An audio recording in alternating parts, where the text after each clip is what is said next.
Hi everyone.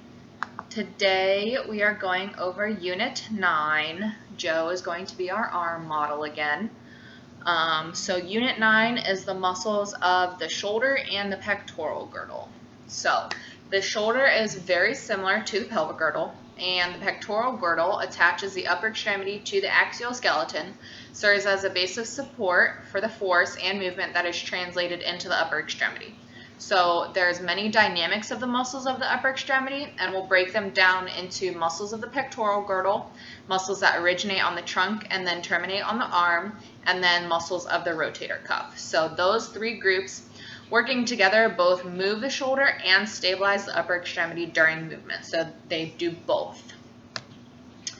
So first, to start off with the muscles of the pectoral girdle, this includes anterior and posterior muscles that originate or insert on the scapula and or clavicle. So the pectoral girdle or shoulder girdle is actually defined as the bones that attach the upper extremity to the axial skeleton, like I said in the last slide. These muscles provide support to the bones and also create a stable base for the upper extremity. As previously discussed, the upper extremity does sacrifice stability for increased mobility. So again, that glenohumeral joint is not stable, but it does have a lot of mobility. So this increased need for mobility is directly related to our ability to perform our activities of daily living. So reaching up into a cabinet and grabbing a cup or a plate or a bowl, reaching out to turn the door handle to open a door or close the door, reaching back or out to the side or putting our arms over our head and back down, anything like that is that increased mobility and are a part of our activities of daily living. So the muscles of the pectoral girdle must work both independently and in connection in order to provide the stability that's required to allow the mobility and dynamic movements of the upper extremity. So some of the muscles that we're going to start with are our subclavius, our pec minor, and our serratus anterior. So the first one, we're going to go with our subclavius, and this muscle, once you find the clavicle, is literally just underneath it. So the origin is the first rib and its cartilage, and then the insertion is the inferior surface of the middle 1/3 of the clavicle. This depresses the clavicle and also draws it medially. It elevates the first rib during secondary respiration and then also stabilizes our SC joint. So if we remember, our SC joint is our sternoclavicular, connects our sternum and our clavicle. Our nerve innervations should be easy to remember with this muscle because it's the subclavian nerve. So the nerve and the muscle name go hand in hand. Next, we have our pec minor, and that's right in here. It sits just below the pec major. So the pec major sits on top of the pec minor. Its origin is our ribs 3 through 5. It inserts on the medial surface of the coracoid process of the scapula. So if we remember, we find our clavicle, and we find kind of just below that, if we dig in there, that's going to be where our coracoid process is. It's not going to be comfortable to palpate. So the action of the pec minor is depression, abduction, and downward rotation of the scapula. And then if the scapula is fixed, so it's in one position, it will aid in elevation of the thorax during secondary respiration. And then our nerve innervation is the medial pectoral nerve with some lateral pectoral nerve innervation as well. Next, we have our serratus anterior, and this muscle kind of sits right along the lateral portion of the rib cage, so you can relax. The origin is the external surface of the upper 8 or 9 ribs. It then inserts on the anterior surface of the medial border of the scapula. It abducts, upwardly rotates, and depresses the scapula, and then it also holds the medial border of the scapula against the ribs and aids in protraction of the scapula. Our nerve innervation is our long thoracic nerve. So if we have something known as winged scapula or scapular dyskinesia, where our scapula kind of rotate and it looks like we have wings on our back, it's either because we have an issue with our long thoracic nerve or we have a weak serratus anterior. And our weak serratus anterior can also come from that weakening of the long thoracic nerve as well. So now we're going to go to the posterior muscles of the pectoral girdle. These we already know. It's our trapezius, rhomboid major, and rhomboid minor. So I'm not going to go through these because we had already gone over them in the previous unit, but you can still look through this PowerPoint. The origin, insertion, action, and nerve innervation of these muscles are on there. Okay, so those are the pectoral girdle muscles. Next, we're going to move on to muscles that terminate on the arm.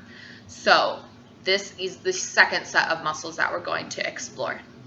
They're responsible for movements that require a great deal of strength. So they originate on our trunk, terminate on our arm, and permitting these muscles to have large muscle bellies that cannot be accommodated on the humerus alone. So again, very, very large muscles. Our humerus cannot accompany that muscle itself. So we have to have a larger base and a smaller insertion for these muscles and tendons. So muscles that terminate on the arm but originate on the trunk include our pec major on the anterior trunk and our latissimus dorsi on the posterior trunk. And we already went over the latissimus dorsi in the last couple units. So these muscles that terminate on the arm assist in bringing the arms closer together, so that adduction. So remember, we're adding something back to our body. Think of the action when you perform a pull-up or a chin-up. These tasks are actually accomplished by the activation of many muscles.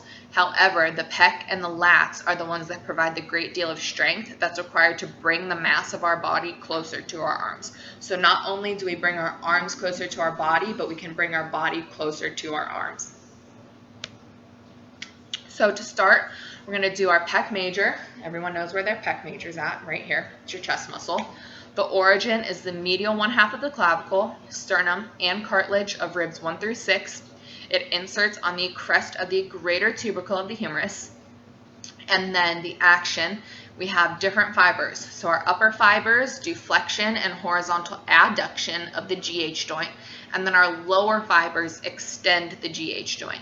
And if we have both the upper and lower fibers firing at the same time, it'll adduct and internally rotate the GH joint and then also elevate the thorax during active breathing. So our upper fibers and our lower fibers have kind of two separate nerve innervations. Our upper fibers is our lateral pectoral nerve, and then our lower fibers is our lateral and medial pectoral nerves. So kind of similar to the pec minor. Again, we already went over the lats. We remember that's our swimmer's muscle. I'm not going to read you guys through that because we went over it in the last unit and you were already tested on it, but it is still fair game for your final as well. Okay, we then have our teres major. Again, we went over this in the last unit, and that is our lat's little helper. Okay, next we have our deltoid. So if we roll up his sleeve here and have him put his arm out against my arm and have him push down on my shoulder, we can see that deltoid firing right there. So our origin is our lateral 1/3 of the clavicle, acromion, and spine of the scapula, and then the insertion is the deltoid tuberosity of the humerus. If we remember, when we palpate the humerus to find that deltoid tuberosity, it's that indentation that we find. He actually has a good one. So his deltoid tuberosity is going to be right here, because you can see where that deltoid kind of comes down and then narrows out right on that humerus. So again, we have different fibers in our deltoid, but all together they will abduct the GH joint. If we're firing just our anterior fibers, it's going to do flexion and internal rotation of the GH joint and then horizontal adduction. Our posterior fibers, if they're just firing, will then extend, externally rotate, and horizontally abduct the GH joint.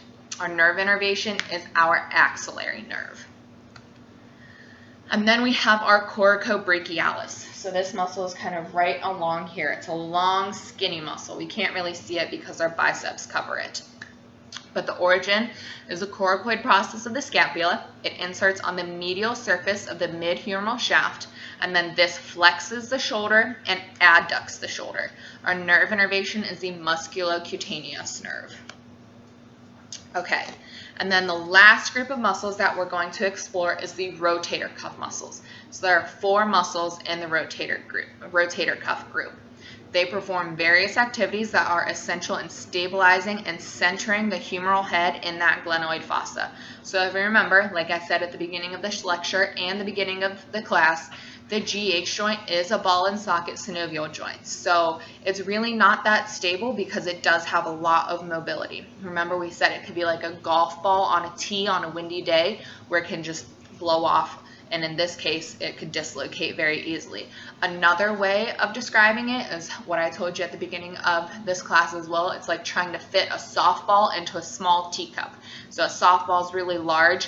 The opening in a teacup is really small. So it's like trying to jam that together. So our rotator cuff also has the ability to maintain contact of the humeral head on the glenoid fossa, and this becomes essential for high velocity movements of the upper extremity, like throwing a ball. So, in addition to centering the humeral head in the glenoid fossa, they also function as both internal and external rotators. So these muscles become very important in overhead activities, like I said, throwing a ball, and it involves the needs for rapid external and internal rotation. So the fact that the external rotators become extremely important in this function, their importance is actually felt more in controlling internal rotation and slowing that arm down during that throwing movement through eccentric contractions. So in overhead athletes, those that have very poorly developed rotator cuffs will likely have injuries that manifest in other structures in the upper extremity. So when I'm throwing a ball, I start in external rotation and I follow through in internal rotation. However, my external rotators are actually working more when I'm slowing down or decelerating because they're controlling that arm to slow down. Same thing when I'm in external rotation here. If I'm in super quick external rotation, my internal rotators are working to make sure that my external rotators aren't contracting too much.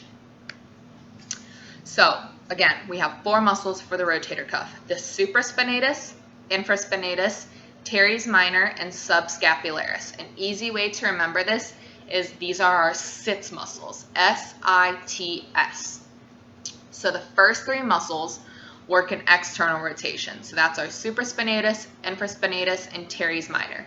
And those help slow the arm down eccentrically through throwing. And then the last muscle, so our subscapularis, is going to be our internal rotator. So we're going to start with our supraspinatus. If we have Joe turn around, we're going to see right here.